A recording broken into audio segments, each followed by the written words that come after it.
This is the Cholo News Report for Sunday 18 August 2019. Dozens are feared dead and hurt in a suicide attack at a wedding party in Kabul, Afghanistan. The attacker set off bombs among the invitees. Interior Ministry spokesman Nusrat Rahimi told the Associated Press, there was no immediate information on the cause of the blast.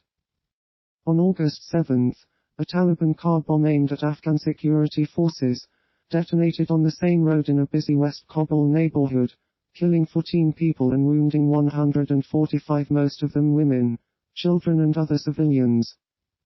The halls also serve as meeting places, and in November at least 55 people were killed after a suicide bomber sneaked into a Kabul wedding hall where hundreds of Muslim religious scholars and clerics had gathered to mark the birthday of the Prophet Muhammad.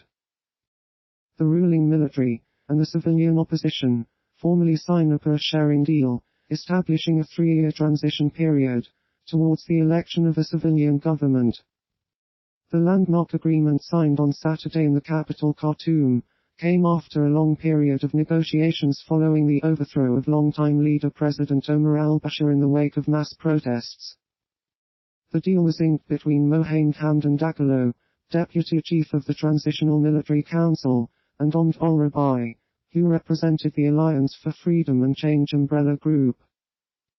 Thousands of school teachers join an 11th weekend of anti-government protests in Hong Kong. Following an escalation in violence over the past few days, rallies on Saturday and Sunday are a test of whether the movement can retain the broad support it has appeared to enjoy.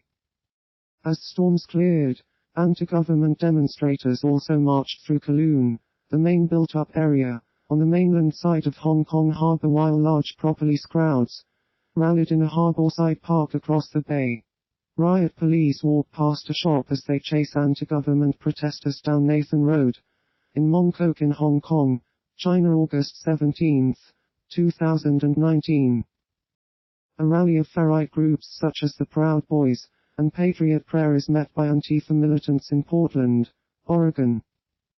President Trump weighed in on the tense situation in Portland on Saturday morning, calling out the anti-fascist group known as Antifa on Twitter and suggesting support for designating it as a terror organization.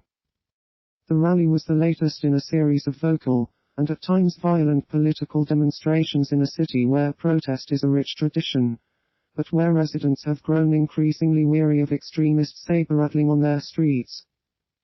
On Saturday, a few confrontations broke out in the park as the rally began, but the far-right groups eventually moved behind a police line and were separated from the counter-protesters by a wide gap that officers worked aggressively to maintain.